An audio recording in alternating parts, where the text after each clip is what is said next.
How much money does it take to make a real and lasting progress against the global poverty?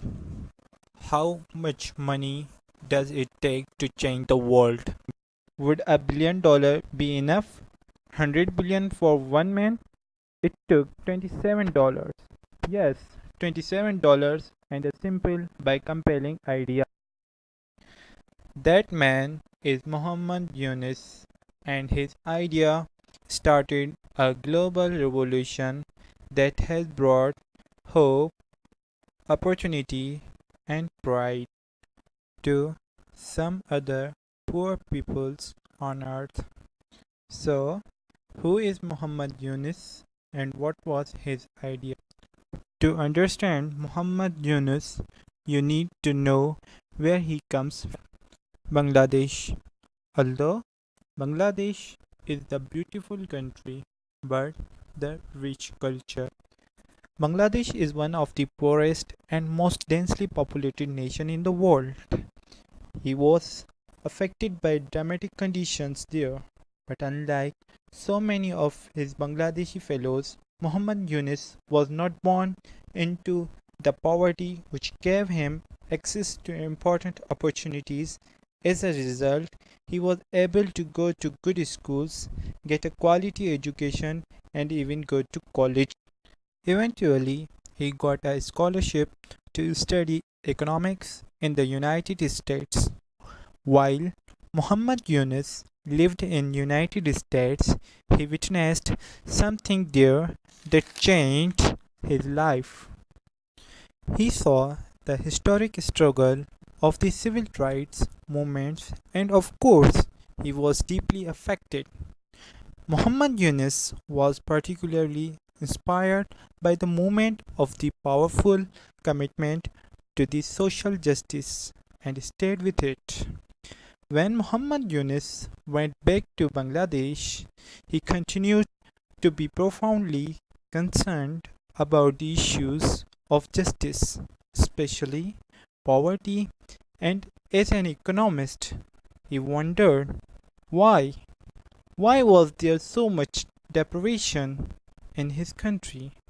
Why so much people living in misery? He quickly realized that unemployment was not the problem. In fact, most of the peoples living in the poverty in Bangladesh were working. They worked full time at back-breaking jobs. The real problem was wages. Muhammad Yunus came to a profound conclusion about Creates poverty. poverty. What created this situation that human being has to be brought into this kind of situation where they have to beg for existence? Is this the fault of the person? Repeatedly, I come to the same conclusion. There is nothing wrong with the people. Poverty is not created by the poor people. Poverty is created by the system that we have built, the concepts that we have created. That's what created poverty.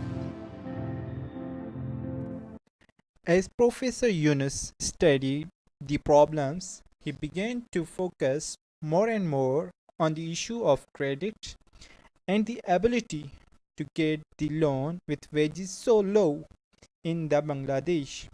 He realized poor can never save up enough money to change their lives. The only way to rise out of poverty was to get access to the capital. With loan, the poor could move towards the better neighborhoods, go to better schools, pay for college, get better jobs, even start their own business. According to conventional wisdom, there are simply two greater risks. They have low incomes, no collateral, no history of credit, and belong to a group that is generally not regarded very highly. Fortunately, Professor Yunus was able to look beyond the attitudes of his time and challenge us to see the world's poor peoples in a completely different life, and it all started with $27. In 1976, in the midst of the deep economic downturn, Professor Yunus left the comfort of the university where he taught and talked the poor villagers in the town around his city.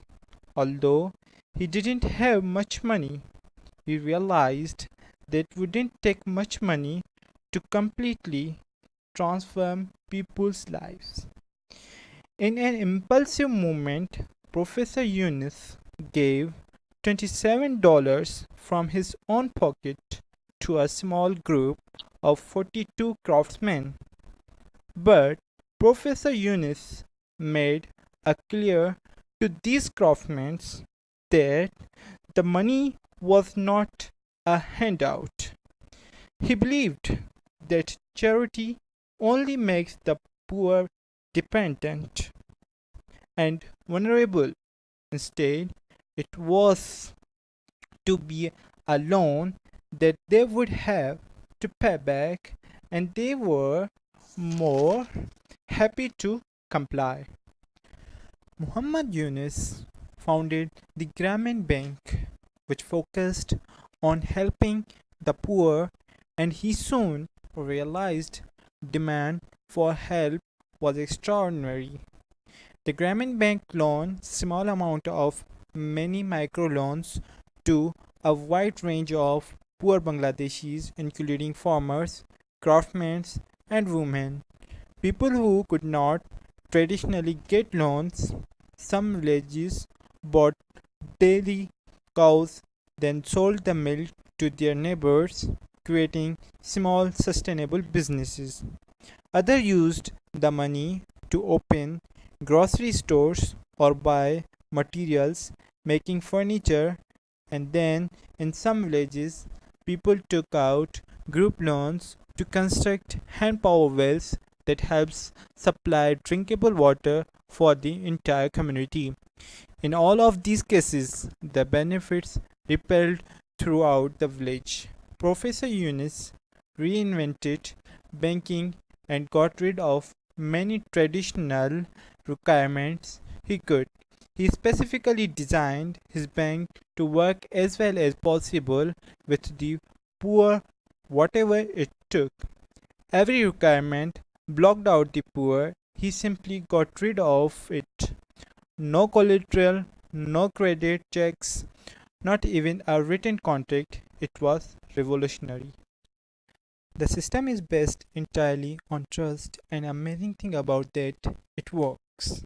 According to bank officials, 97% of the loans given out to the poor are paid back in full. A payback rate that can found the expectation of conventional bankers. Over the year, the bank has given out over than $13 billion in loans to over 8.4 million borrowers, hoping to improve communities all across the Bangladesh. And the system is clearly working since 1992. The poverty rate in Bangladesh from the staggering 56% to just 31%. The basic belief of Muhammad Yunus is simple. Poor people have enormous potential, and by lending them money, we help them break the cycle of poverty, and we can empower them to become constructive and contributory members to the society in a way that benefits the entire nation and perhaps the world. The poor don't have to be a burden. In fact, they can be an incredible resource. It is a powerful idea and one that has been proved extremely successful. Muhammad Yunus created a worldwide movement. There are now numerous banks specialized in microloans, and there are microcredit programs in nearly 100 countries all across the world. Muhammad Yunus is now 76 years old, and he continues to work for the poor and develop new ideas to help them succeed. He is the revolutionary thinker and a role model for art.